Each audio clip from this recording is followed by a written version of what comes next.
Video ini didukung oleh Ashiri Art, kontraktor rancang bangun masjid, arsitektur, dan kaligrafi.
Nah, ini contoh.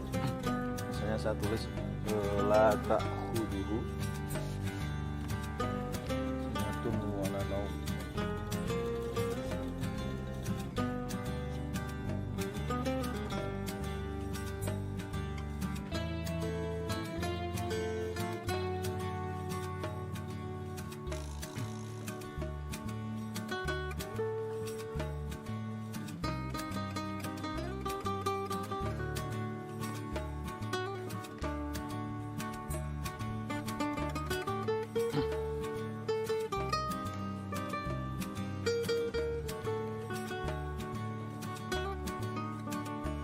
Nah, yang perlu diperhatikan teman-teman sekalian ya.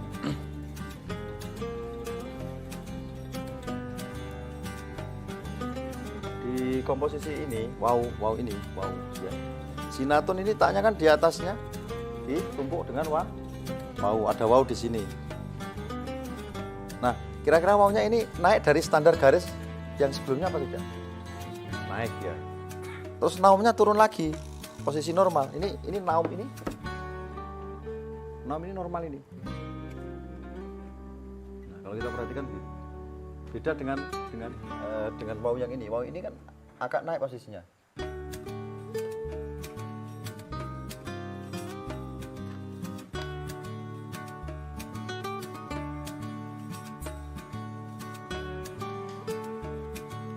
Nah, sekarang pertanyaannya kenapa bisa begitu misalnya? Nah, di komposisi sulus Adi itu Sauki ya, Muhammad Sauki dan diikuti oleh para maestro kaligrafi yang lainnya itu setiap komposisi huruf itu kemarin sudah saya jelaskan ya di awal itu. Ada bagian-bagian huruf yang dia itu harus ditopang, digandeng, dirangkul, diayomi. Nah, kok kayak suami istri Pak Ustadz? Ya seperti itulah. Gitu. Jadi huruf-huruf itu ketika sudah bersambung, misalnya kayak gini kan tak. Kalau saya pisah dengan wala ini jelek apa bagus? Misalnya nggak nyambung begini, nggak numpuk begini. Dal ini nggak numpuk sama H, jelek apa bagus? Atau saya pisah? Ya bukan kita bicara bagus atau jelek lagi sudah. Nggak sempurna, nggak itmam istilahnya. Ini namanya ilmu husnul adha. Nah itu menggantungkan kepada feel rasa Mas ya. Jadi wah ini kok nggak enak ya. Jadi coba kalau anda bikin misalnya H ini nggak disambung dengan dal ini misalnya. Misalnya tahu-tahu di atas itu sendirian. Ya, ujungnya ini nggak nyentuh sama bokongnya atau istilahnya tuh kakinya gitu, kakinya H ini. Itu kayak aneh gitu. Saya tuh berkali-kali nyoba, sulus adi itu nggak tak sambung-sambung. Wah jelek banget. Nggak asik gitu, nggak indah gitu istilahnya bahasa. Nggak artistik. Nah hidup ya begitu itu. Masa kita ini pengen hidup sendirian, ya enggak? Kita butuh yang lain. Nah dari belajar kaligrafi itu seperti itu loh. Makanya selalu dikatakan bahwa al-khatu handasatun rohaniyatun. Penjelasannya ya begitu itu. Membangun rohani, membangun kepribadian, membangun attitude, membangun akhlak kalau orang bilang sekarang. Ya, kalau orang Jawa tepo seliro. Membangun tepo seliro. Antara huruf-huruf lain yang tidak sekalimat atau sekata pun dia dihormati kok. Ya kan?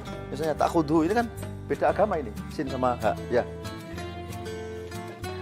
Beda kalimat maksud saya, beda kata, takhuduhu, sinatun kan gitu kan. Nah, sin ini nggak mungkin ngenabrak di sini kan. Dia ada jarak, ada semacam renggang. Ini namanya kalau bahasa agama itu tepo seliro.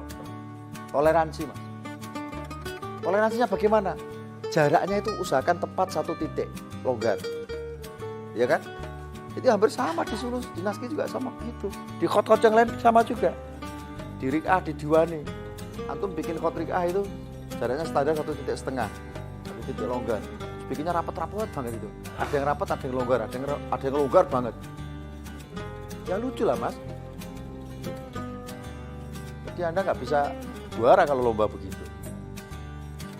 Di dalam khot sulus begitu. Jarak-jarak itu harus diperhatikan. Ya.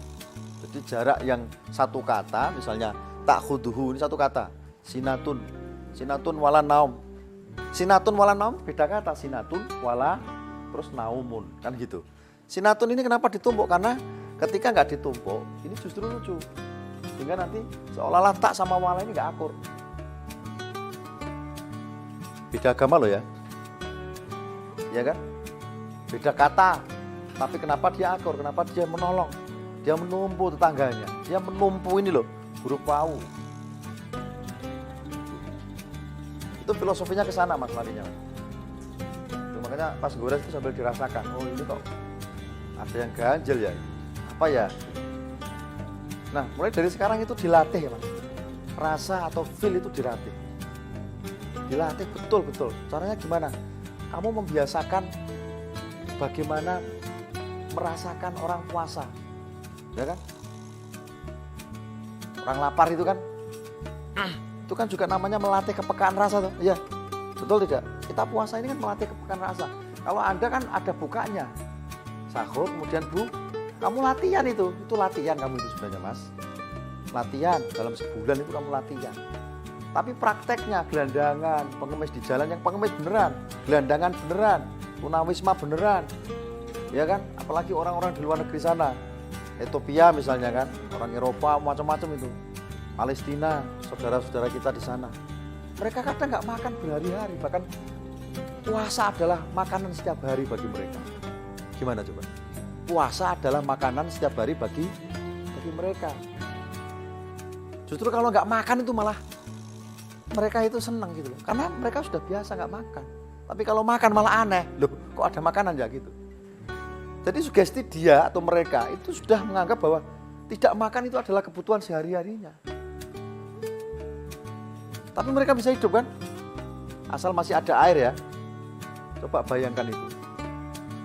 Itu dalam ibadah puasa, bagaimana kita melatih kepekaan kita kepada saudara-saudara kita yang lain. Itu latihan, Mas. Kok kamu peka, kamu merasakan betul-betul, oh bagaimana rasanya orang lapar itu begini. Sehingga kamu ketika melihat orang miskin di jalan-jalan, orang betul-betul miskin loh ya, yang nggak bisa makan, orang-orang tua jompo, yang nggak keurus, kira-kira ada perasaan deg-degan nggak? Deg-degan untuk menolong atau membantu? Berarti puasamu betul berhasil. Kan ada yang mau maaf ini, orang puasa itu justru malah makannya lebih banyak, Mas. Belanjanya lebih boros dari yang tidak puasa. Loh, ini puasa capopo kan gitu kan? Katanya puasa itu menahan diri kok. Ramadan itu kan artinya menahan diri. Menahan diri dari apa saja. Syahwat berbelanja, ya enggak? Anda kan katanya puasa, ya. Bab-bab yang membatalkan puasa itu asal tidak makan kan gitu, tidak minum. Kalau lelaki dewasa yang sudah suami tidak mengeluarkan sperma misalnya kan, siang bolong, kelon sama istrinya sampai keluar sperma. Saya nggak ngomong jorok ya, memang itu hukum syariat ya. Itu kan syariatnya, ya nggak? Itu nggak batal memang betul. Tapi kalau orang puasa yang di atas rata-rata orang awam itu kan puasanya orang awam kan, ya kan?